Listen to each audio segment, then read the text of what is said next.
اور بڑی مزے کی حدیث ہے جی، بہت مزے کی۔ نبی علیہ السلام کسی جگہ گئے، وہاں پہ ایک بدو نے نا آپ کی دعوت کی۔ امام حاکم نے بھی اس حدیث کو صحیح کہا ہے، امام ذہبی نے بھی، شیخ زبیر زئی صاحب نے بھی، شیخ غلام مصطفیٰ زئی صاحب نے بھی، شیخ البانی نے بھی۔ تو وہ جب دعوت کی نا تو وہاں پہ اس نے نبی علیہ السلام کی خوب مہمان نوازی کی، تو آپ بڑے خوش ہوئے۔ آپ نے فرمایا مانگ کیا مانگتا ہے؟ اب وہ بدو تھا، اس نے کہا یا رسول اللہ صلی اللہ علیہ وسلم ایک اونٹ چاہیے۔ ہم سے کوئی کہ ہم تو کہیں گے یا رسول اللہ آپ کا پڑوس جنت میں، جو صحیح مسلم میں ہے، سل ربیہ ایک صحابی حضور کو وضو کرواتے تھے، سمندر رحمت جوش میں فرمایا کیا مانگتا ہے؟ مانگ۔ انہوں نے کہا جنت میں آپ کا پڑوس۔ آپ فرمایا اور کچھ مانگ لے؟ انہوں نے کہا نہیں یا رسول اللہ یہی۔ فرمایا پھر کثرت سجود سے میری مدد کر، یعنی تو عبادت کر، میں اللہ سے دعا کروں گا تو میرا پڑوس۔ یعنی اس کائنات میں سب سے بڑی چیز اللہ سے جو مانگی جا سکتی ہے نا وہ یہی ہے۔ ویسے تو اس سے بھی بڑی ایک چیز ہے لیکن وہ ملنی کوئی نہیں کہ انسان اللہ سے یہ مانگے کہ یا اللہ مجھے نبی بنا دے، لیکن یہ وہ بھی ہے چیز، یہ اللہ کا فیصلہ ہے۔ ہم اللہ سے تو کہتے ہیں اللہ مجھے مومن بنا دے، اپنا ولی بنا لے، یہاں تک تو دعا کر سکتے ہیں، نبی بننے کی دعا تو نہیں کر سکتے۔ نہ نبی علیہ السلام کے خاتم النبیین ہونے سے پہلے کر سکتے تھے نہ بعد میں، ورنہ سب سے بڑی دعا یہ ہوتی۔ اس کے بعد اگر کوئی دعا ہے نبی نہیں بنا سکتا تو نبیوں کا پڑوس، اینڈ رزلٹ یہ ہو کہ جنت میں نبیوں کے ساتھ۔ تو اس بدو نے کہا یا رسول اللہ ایک اونٹ چاہیے، ایک بکری جو دودھ دیتی ہو۔ وہ آ فرمایا تیرے نالوں تے اللہ دے بندیا موسیٰ علیہ السلام دے زمانے دی بڑھڑی چنگی رہ گئی، انہوں نے بھی کوئی صحیح گل مانگ لی سی،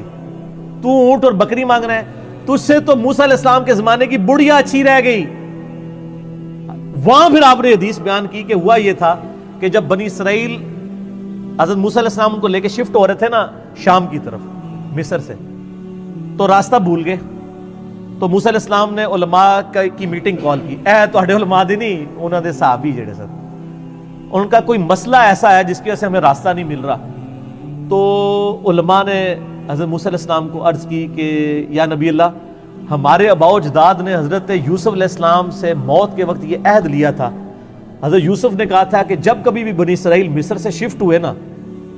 تو میری لاش ساتھ لے کے جائیں گے شام، میرے آبائی ملک۔ آپ کو پتہ ہے نا کہ وہ حضرت یوسف علیہ السلام تو ایک حادثے کے تحت مصر آئے تھے نا، آبائی ملک تو شام ہی تھا نا، جو کچھ بھائیوں نے کیا، اور اس پہ ایران والوں نے ایک فلم بھی بنائی ہوئی ہے۔ سورہ یوسف تو اتنی دردناک ہے انسان پڑھ نہیں سکتا، کس طرح ایک چھوٹے سے بچے کے ساتھ کیا کچھ کیا۔ تو ان کو اپنے وطن سے محبت تو تھی، انہوں نے کہا تھا بنی اسرائیل جب بھی تم یہاں سے شفٹ ہوئے نا میری لاش ساتھ لے کے جانی ہے میرے آباء و اجداد کی سرزمین میں، حضرت ابراہیم علیہ السلام کی سرزمین میں شام۔ اور نہ کہ اچھا اسی لیے راستہ نہیں مل رہا، انہوں نے کہا چلو واپس۔ اچھا واپس گئے تو انہوں نے کہا جی بتاؤ اب یوسف علیہ السلام کی قبر کدھر ہے؟ کسی کو قبر نہیں پتا تھی، کیونکہ مزار نہیں تھے نا اس زمانے میں ہوتے، مزار تو ہی شروع کیتے نے نا، مزار ہوندے تے یوسف علیہ السلام دا مقبرہ بڑھیا ہوندا۔ تو علماء نے بتایا کہ ایک بوڑھی عورت ہے جس کو پتا ہے قبر کی لوکیشن، لیکن وہ بتاتی نہیں کسی کو، وہ کہتی ہے موسیٰ نوں لے کے آؤ میں وہ گل کراں گی۔ آپ اگوں نے گل کے کرنی سی، موسیٰ علیہ السلام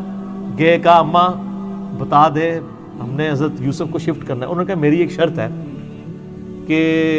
جنت میں آپ کی پڑوس مجھے مل جائے۔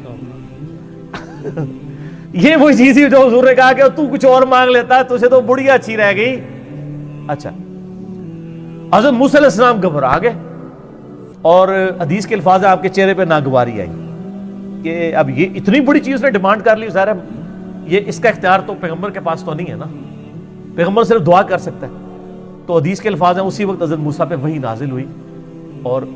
پیچھے کرنے والا تو اللہ ہی ہے نا سر، اور کہا کہ موسیٰ ٹھیک ہے کمٹمنٹ کر لیں۔ تو انہوں نے کہا ٹھیک ہے۔ وہ ایک تالاب کے اوپر لے کے آئی اور کہا کہ اس تالاب کا پانی خشک کرو۔ ویسے لبنی اور کسی نے نہیں سی، وہ تالاب دے تھلے بیسمنٹ اسی قبر، وہ تالاب کا پورا پانی نکالا، وہ عرصہ دراز سے ایک چھپڑ چل رہا تھا، نیچے جب طے نکلی تو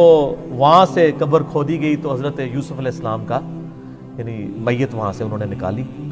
اس میں الفاظ ہیں عظام یوسف، یوسف علیہ السلام کی ہڈیاں برآمد کی، اور پھر وہ بنی اسرائیل لے کے چلے۔ اچھا وہ 10 کمانڈمنٹس جو فلم ہے نا، ہالی ووڈ کی، اس میں بھی انہوں نے یہ سین فلمایا ہوا ہے، یوسف علیہ السلام کی لاش کو نکال کے شفٹ کرنے، وہ ساتھ لے کے جاتے ہیں باقاعدہ، یعنی ان کی بھی ٹرم میں یہ موجود ہے، یہ والا واقعہ جو نبی علیہ السلام نے سنایا۔ اب اس میں الفاظ ہیں عظام یوسف، اس کی وجہ سے شیخ البانی نے سلسلہ حدیث صحیحہ میں جب حیات النبی کا عقیدہ ڈسکس کیا نا، تو انہوں نے کہا کہ میں بڑے عرصے سے اس حدیث پہ پریشان تھا کہ یوسف علیہ السلام کی ہڈیوں کا یہاں پہ ذکر ہے، تو کہتے ہیں پھر اللہ نے میری مشکل آسان کی، مجھے ابو داؤد میں ایک حدیث مل گئی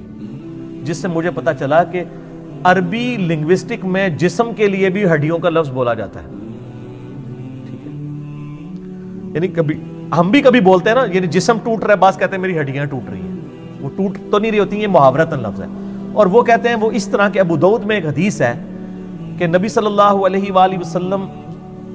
کو صحابہ کرام نے ریکویسٹ کی کہ ہم آپ کے لیے ایک ممبر تیار کرتے ہیں، اس میں الفاظ ہیں تاکہ آپ کی ہڈیوں کو سکون پہنچا سکیں، یعنی آپ بیٹھ کے کھڑے کھڑے تھک جاتے ہیں تو اس پہ بیٹھ بھی جایا کریں، تو وہاں پہ بھی عظام کے الفاظ ہیں۔ تو شیخ البانی کہتے ہیں مجھے پتا چلا کہ عرب کے لوگ جسم کے لیے بھی عظام کا لفظ بولا کرتے تھے، ہڈیوں کا لفظ، تو چونکہ یہ بیان کرنے والے ایک عربی شخص ہے یعنی نبی علیہ السلام، تو وہاں پہ عظام و یوسف سے مراد یوسف علیہ السلام کی میت ہے، اور ڈھانچے سے مراد یہ نہیں کہ وہ ہڈیوں کا ہی ڈھانچہ ہے، یعنی مراد پورا جسم، کیونکہ خود نبی علیہ السلام اس عقیدے کے بارے میں بتا رہے ہیں، بلکہ سر اس سے بڑھ کے آپ وہ صحیح بخاری میں موجود ہے، حضرت عمر کی وفات کے تقریباً 70 سال کے بعد حجرہ عائشہ کی جب دیوار گری تو صحیح بخاری میں حدیث موجود ہے 1390 1390، تو ایک پاؤں ظاہر ہوا، لوگوں نے استغفار پڑھا تو عروہ کو بلایا گیا، عروہ حضرت عائشہ کے بانجے تھے، حضرت عبداللہ ابن زبیر کے چھوٹے بھائی، وہ چونکہ حضرت عائشہ کے پاس فریکوینٹلی اندر جاتے تھے، محرم تھے، ان کو حجرے میں قبروں کی لوکیشن پتہ تھی، انہوں نے کہا نہیں یہ حضرت عمر کا پاؤں ہے، یہاں پہ حضرت عمر کی قبر تھی۔ نبی علیہ السلام کی وفات کے آلموسٹ 70-80 سال کے بعد اور حضرت عمر کی شہادت کے تقریباً 70 سال کے بعد حضرت عمر کا پورا پاؤں پنڈلی سمیت الفاظ ہے کہ وہ حجرہ عائشہ کی صفائی کے جب دیوار گری تو وہ دوبارہ تعمیر کرنے لگے حجرے کو، پورا پاؤں نکل آیا، تو یہ تو حضرت عمر کا بھی جسم مبارک سلامت ہے۔ لیکن یہ یاد رکھیے گا جسم سلامت ہونا کسی کے لیے یہ دلیل نہیں ہے کہ بس وہی بزرگ ہے، جس کا جسم سلامت نہیں تو وہ بزرگ نہیں ہے۔ کئی صحابہ کرام میں ان کے لاش کے ٹکڑے ٹکڑے کیے گئے ہیں، مسلح کیا گیا ہے، کڑاہوں میں لاشوں کو جلایا گیا ہے، یہ اللہ تعالیٰ کسی کو پروٹوکول دے گا، یعنی یہ اللہ تعالیٰ کی طرف سے کوئی ڈیفائنڈ نہیں ہے، ڈیفائنڈ صرف نبیوں کے لیے، اور جو ابو داؤد کی حدیث ہم ڈسکس کر چکے ہیں، ٹھیک ہو گئے، دیکھیں کتنے مزے، یہ مزے کی کہانی نہیں ہے، یہ وہ ہے سٹوری جو حدیث کے اندر آئی ہے۔ آپ کی کہانیاں بزرگوں نے لکھی ہوتی ہیں، ہم وہ آپ کو کہانیاں سناتے ہیں جو سچی کہانی، ٹھیک ہو۔